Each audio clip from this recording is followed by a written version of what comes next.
अभी हम सबके बीच में मधुबन वरदान भूमि से आए हुए हेमंत भाई जी, जो भोकर से निकले हैं, जिन्होंने बचपन से दीदी जी की पालना लिया है, अलौकिक माँ है उनके, बहुत सारी यादें उनके दिल में हैं। हेमंत भाई जी हम सबके बीच में रखेंगे।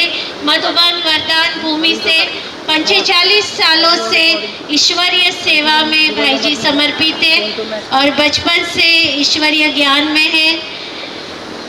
तो जैसे ही दीदी ने शरीर छोड़ा, हम लोग आ रहे थे गाड़ी से, परेश भाई, मैं, हम और पंकज भाई, और दीदी का एम्बुलेंस पीछे आ रहा था। उसी समय हेमंत भाई जी का फ़ोन आया कि ऐसे ऐसे मैंने सुना, ये सही है क्या? मैंने कहा हाँ। बोले मैं आना तो चाहता हूँ पर मैं नहीं पहुँच पाऊँगा। उस दिन नहीं पहुँच पाए हेमंत भाई, लेकिन आज पहुँच गए। तो ऐसे हेमंत भाई जी, जिनके दिल में अपनी अलौकिक माँ के लिए बहुत सारी यादगार है, भावनाएं रखेंगे आदरणीय हेमंत भाई जी। ओम शांति, ओम शांति, ओम शांति, ओम शांति, ओम शांति। ओम शांति। भावनाओं के सागर को गागर में भरना मेरे लिए काफ़ी मुश्किल है, क्योंकि आते ही मेरी, वैसे तो आपके लिए वर्षा दीदी कहेंगे, लेकिन पुष्पा दीदी की तरफ से मैं हमेशा उनको बहुत, जैसे सगा रिश्ता होता है वैसे उनको बहन मान करके बात करता हूँ। तो उन्होंने पहले से मुझे चाबी भरना शुरू कर दी कि थोड़े में बोलना है। पर मेरे बचपन के दिन का एक चलचित्र पट, लौकिक में जो लाठी सरिया बैठे हुए भोकर से आए हुए हमारे, तो मैं क्या सुनाऊँ और क्या न सुनाऊँ, इतनी कहानियाँ मेरे भागवत की है। मेरा भोकर नहीं, वो मेरा गोकुल गांव था, और 1.5 वर्ष के बच्चे को कुछ दुनिया नहीं पता होती। हमारी लौकिक माता जी, इनका नाम था लीला माता, और पुष्पा दीदी सगी बहनों से भी बहनें थी। और हमको नासिक की तरफ से हमारे मासी के पुतने, मावशीचा पुतण्या असतो त्यांनी ज्ञान दिलं होतं। तो उस समय चिमनी होती थी फुकनी में, फुकनी गांव है भोकर के पास। तो पिताजी ग्राम सेवक थे, इसलिए भोकर में आए और हमारी पढ़ाई वहाँ 10वीं की पढ़ाई वहाँ शुरू थी, 10वीं क्लास तक स्कूल खुले थे। तो माता जी को और कुछ नहीं आता था, तो भोकर की माताएं उनको कहती थी ओम शांति की लुगाई आ गई, ओम शांति की लुगाई आ गई। और क्या ज्ञान था, आत्मा बिंदी और शिव बाबा बिंदी। चिमनी लगाते थे, केरोसिन के उस पर ज्ञान सुनाते थे। पुष्पा दीदी का एक पहलू तो सबने देखा, इकोनॉमी के अवतार, परंतु उनका द्वापर युग के बाद में कोई ऋषि मुनि की आत्मा जरूर रही। इतना हर शास्त्र का ज्ञान, इतनी वीणा, उनकी वाक वीणा वादिनी थी वो। बचपन से बच्चों को कैसे शिक्षा देकर के, गुरुकुल में जैसे गुरु माता थी संदीपानी ऋषि के, कृष्ण की। तो मैं 1.5-2 साल से, मुझे नहीं याद, लेकिन दीदी सुनाते थे कि गोद में लेकर के सोए थे। तो वो प्यार जो दिल का प्यार है, इनका नाम हेमंत है, मुझे नहीं पता था, आज तक नंदू नंदू ही कहते थे। हम स्कूल में पढ़े हुए, एक साथ खेले कूदे हैं। तो 2 बच्चे आज आपके पास है और 2 मूर्तियाँ को खड़ा तराशने वाली है। तो साकार के लौकिक दुनिया का संतुलन साध करके उन्होंने दोनों पक्षों को कितना बेहतर निभाया। पर एक कुशल शिल्पकार कहे, एक कुंभार कहे, ऊपर से मार देने वाला कुंभार अंदर से प्यार देता है। जब हम छोटे छोटे बच्चे हुआ करते थे तो हमको क्या सिखाया, सुनाता हूँ मैं आपको। हम लोग टॉयलेट बाथरूम क्या होते हैं गाँव में, तो आते थे तो कहते थे पहले 3 बार हाथ से मिट्टी से धो। उन्होंने हमें मंजन बनाना सिखाया, दातुन करना सिखाया, कपड़े धोने सिखाए। भोकर का सेंटर, पुरानी बहनों ने देखा होगा, पुष्पा दीदी, दीदी तो दीदी की बड़ी सखी है। तो सेनानी सारवणं काय असतं, भांडी घासणं काय असतं, वो हेमंत को सिखाने वाली पुष्पा दीदी थी। जब हम क्लास करने जाते तो कहते दीदी बर्तन मांजने के बाद में दोबारा बर्तन मांजना उनका धर्म था, वो कभी दूसरे का बर्तन मांजा वो भी पसंद नहीं करती थी। तो छोटेपन में हमने क्या सीखा दीदी से, तो पहले माताजी चाय का पतीला अगर साफ करती तो मैं बाबा को कहता, बाबा ये पतीला मैं मांज रहा हूँ, आप मेरा बुद्धि का पतीला मांजना। बाबा ये कपड़े मैं धो रहा हूँ, ये कपड़े आप धुलाना। इतना दीदी ने सिखाया।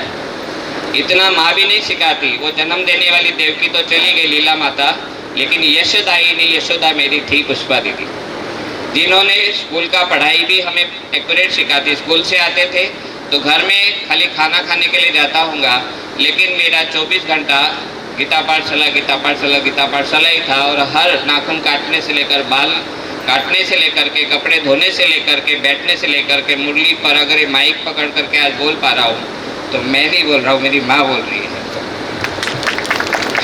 उन्होंने जो प्यार दिया, उन्होंने पेट से बच्चे नहीं पैदा किए पर उन्होंने सारे संसार को अपनी संतान समझा और परमात्मा के कार्य में उन्होंने जो हड्डी स्वाह की। आज पूरे भारत तो क्या विदेश में ऐसी माता नहीं। जैसे हमारे भाई ने कहा कि कितने विघन थे उस गांव में। मैं तो 7वीं 8वीं क्लास तक ही भोकर पढ़ा, उसके बाद में पुणे चला गया और पुणे से मधुबन में समर्पित हुआ। तो शुरू में ज्ञान बहुत मुश्किल से कोई सुनता था। माताजी को जैसे टूटा फूटा आता था। हमारी बहन की शादी गोरगोला में निश्चित थी तो वहाँ एक सुधा माता थी, आज भी है वो। तो उनको पता चला कि वहाँ एक माता रहती है, तो हमारे घर आए। फिर गाव में छोटा सा स्थान था, भाड्याची खोली, त्याच्यामध्ये जागा नव्हती, तर आईने पुष्पा दीदींकडे त्या सगळ्यांना नेलं। त्याच्यानंतर दुसऱ्यांदा आनंदी माता आल्या, आमच्याकडे जागा नव्हती तर पुष्पा दीदींकडे घेऊन गेलो। तो उस समय एक तो घोषा पद्धति थी, मारवाड़ी समाज में रहना, जाति का बंधन, किसी पराये जाति वाले को घर में आने देना, कितनी मुश्किलातों का सामना।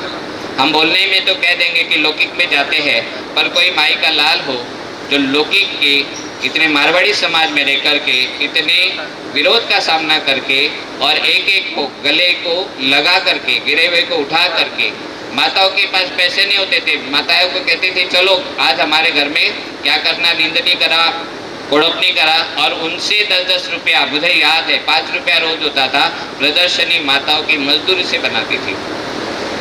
माताओं को अपने जेब से गुपचुप करके पैसे मधुबन में किराया दे दे करके कोई करके दिखाया, आज नहीं हो सकता। नथु बाबा थे उनके ससुर, बड़े कड़क थे, तो तब तक उनकी सेवा संभाली और आज हमारे बीच में नहीं, ऐसे कहना गलत है। त्यागी, तपस्वी और सेवा की प्रतिमूर्ति ने दिन कैसे चुना। मार्च 18 जनवरी आते ही हम ब्रह्मा बाबा समान फरिश्ता बनने की तपस्या शुरू कर देते हैं। जून मास में जगदम्बा माँ की यादों में खो जाते हैं, पर मार्च है दादियों की फरिश्ता बनाने वाली महीना है मार्च। जैसे मार्च निकलती है यात्रा तो कितनों के नाम लो, कुंज दादी, संदेशी दादी नहीं, अपना बहुत दादी, निर्मल संता दादी, चंद्रमणि दादी, गुलजार दादी ने 11 मार्च का दिन चुना। 12 मार्च विश्व किशोर भाऊ और 13 मार्च में ब्रह्मा बाबा की कहानियां सुनाते, सब कुछ 13-13 करके शिव पर हो गया बलिहार। तो दीदी ने भी 13 मार्च नहीं, मेरा तो एक शिव बाबा दूसरा न कोई, और 13 तुझको लागे क्या लागे मेरा। 13 में दीदी 13 बन गई, बाबा के पास चली गई। कुछ दिनों पूर्व मुझे आना पड़ा था, दीदी को कह रहा था कि दीदी मैं आता हूँ, मेरे पास समय नहीं था, दीदी ने कहा नहीं आओ। तो उस आत्मा ने सिखाया हमें क्या, कि त्याग करो तो भी उनके जैसा, तपस्या करो तो भी उनके जैसे, सेवा करो तो भी उनके जैसा, और हंसते हंसते निर्मोही बन करके और सबको निर्मोही बना करके चली गई। मैं मीरा दीदी से फ़ोन पर सुना रहा था कि दीदी से मिलने की तमन्ना रह गई, पर उनके बोल इतने थे, भाई मिल तो लिए, मैं मधुबन आऊँगी, मैं मिलूँगी। मधुबन में आती थी तो इतना बड़ा बोरा भर के टोलियाँ लाती थी।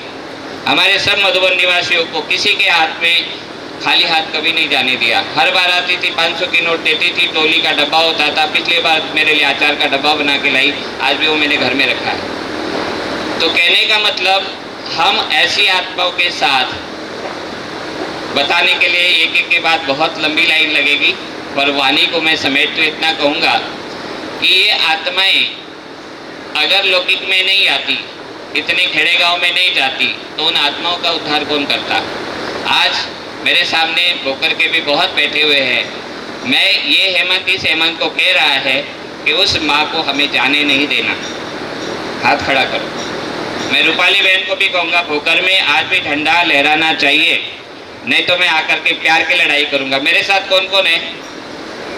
हाँ, वो बीज वो माँ ने जो घर बनाया वो सबका घर, खाली हेमंत का घर नहीं, खाली रूपाली बहन का घर नहीं। वो भोकर की महिमा कितनी अपरंपार है। जब बड़ी दादी से दादी मिलती, दीदी मिलती थी, बोली पुष्पा तुम्हारे भोकर में क्या रोज भोग लगता है? हमको याद है मधुबन में ज्ञान सरोवर में आज भी टोली मिलती, भोकर में एक दिन भी नहीं होता था जिस दिन टोली नहीं मिलती थी, रोज टोली थी। दीदी आती थी, पार्वती दीदी आते थे, तो कितनी आत्माएं वहाँ पहुंची। संतोष दीदी उस भोकर में गए, तो आज ये फुलवाड़ी, आज वो फरिश्ते के रूप में हमें भी ऐसे एक एक करके जल्दी जल्दी जाना है। बचपन की एक छोटी सी बात याद आ गई, जब जन्माष्टमी होती थी तो दीदी मुझे कृष्ण बनाती थी। हम टो बनाते थे, लगाते थे, तो वही दीदी ने जो कृष्ण बनाने का एक लक्ष्य दिया। मैं मधुबन गया तो बड़ी दादी प्रकाशमणि दादी, छोटा था मैं, सबसे यंगेस्ट मैं मधुबन में उस जमाने में मैं ही था, तो दादी कहती थी लोग मिचनू आ गया। तो एक यशोदायिनी यशोदा माँ मुझे मधुबन में मिली, प्रकाशमणि दादी कुमार का। एक माँ जिसने मुझे बचपन में सारे लौकिक और अलौकिक श्रृंगार किए, सजाया गुणों से, और इतनी हिम्मत दी। मेरे जीवन में भी बहुत संघर्ष रहा, बहुत चुनौतियाँ आई, पेपर आए, लेकिन पुष्पा दीदी हमेशा, जैसे एक मार्गदर्शक तो होता ही है, लेकिन एक सपोर्टर, एक गाइड होना है, रक्षक होना है, हर उन्होंने पार्ट बजाया। उनके अंदर एक विराट रूप कृष्ण का मुझे दिखाई देता था। तो मेरे आज भी इतनी बातें बुद्धि में आ रही है, मैं अटक रहा हूँ, आप समझ रहे होंगे कि मुझे क्या बोलना है और क्या नहीं, सूझ नहीं रहा है। लेकिन हम आत्माएं इनको क्या देंगे? जैसे मैंने भोकर वालों से आपके सभा में वायदा करवाया है कि वहाँ जाकर के जो सेंटर था, यहाँ आप आए तो ब्रह्मा भोजन खाएंगे, मधुबन जाएंगे, धरा का धरा पर ही धरा रह जाएगा। पर अगर उस आत्मा से सच्चा प्यार है, जो जहाँ जहाँ से आए, वो अगर हम उनके गुणों पर, उनके कदमों पर अगर हम कुछ अपने श्रेष्ठ कर्मों के पुष्प चढ़ा पाए, तो ये सच्चा हमारा प्यार है। नहीं तो हम आएंगे, ब्रह्मा भोजन खाएंगे, दीदी के गुण गाएंगे, पर उन्होंने जो दिया हमने उसको संभाल के रखा नहीं रखा। तो ऐसी 11 मार्च गुलजार दादी, चंद्रमणि दादी का स्मृति दिन, और उसके बाद में 13 तारीख को विश्व किशोर भाव का स्मृति दिवस है। 12 मार्च, 15 मार्च है निर्मल शांता दादी का, 27 मार्च है जानकी दादी का। तो इसको सिंपल नहीं लेना। फरिश्ते भी ऊपर अपनी फौज बढ़ा रहे हैं, अपना कारवा, अपना काफिला बढ़ता जा रहा है, और ये फरिश्ते हमें कह रहे हैं कि हे आत्माओं चलो, आप इस लौकिक मोह माया जाल से अपना पसारा समेट लो, देह और देह की दुनिया को भूलो, अब घर जाना है, ये पक्का याद रखो। और अगर वो त्यागी तपस्वी नहीं होती तो 13 तारीख उसको मिलती ही नहीं। ये बाबा ने, दादियों से इतना प्यार था, क्या सुनाऊं, कभी चांदी की थालियाँ, कभी क्या क्या नहीं दिया होगा इस आत्मा ने। तो हमें भी इनके जैसा बनना है, और अपना तन मन धन समय संकल्प श्वास सब कुछ इस रुद्र अविनाशी गीता ज्ञान के में सफल करके इनके प्यार का हमें रिटर्न देना है, कर्जा चुकाना है। इन्हीं शब्दों के साथ मधुबन की तरफ से, दादियों की तरफ से, दीदियों की तरफ से हमने हमारे भाई जी को कहा, भाई जी 2 दिन के लिए जाना है, बोले जाओ। तो उन्होंने भी बहुत, हमारे मोहन भाई जी मेले वाले, उन्होंने छुट्टी दी। मुझे डर लग रहा था कि छुट्टी कैसे मिलेगी, लेकिन सभी ने कहा नहीं आपको जाना है। दिल मेरा नहीं था ऐसे तो आप कह नहीं सकते, आप समझ रहे होंगे कि मैं कितना जल्दी से कंट्रोल करके हर बात सुना रहा हूँ। तो हम भी ऐसे फरिश्ता बने। हमारी दीदी तो संबंधियों संसार में रहते हुए न्यारी प्यारी कमल पुष्प तो थी, कमल पुष्प ने, पुष्पा दीदी ने कमाल किया और इस परिवार को बुलाया, मुझे ज़्यादा समय दिया, सुना मेरी भावनाएं, भोकर वालों के लिए खास है। और मेरी प्यार भरी लड़ाई भी है कि सेंटर वहाँ दोबारा जैसे भी है बने, आप सभी करेंगे। ओम शांति। दीदी को भावभीनी श्रद्धांजलि देते मैं अपनी भावनाओं को विराम देता हूँ। बहुत बहुत धन्यवाद हेमंत भाई जी का।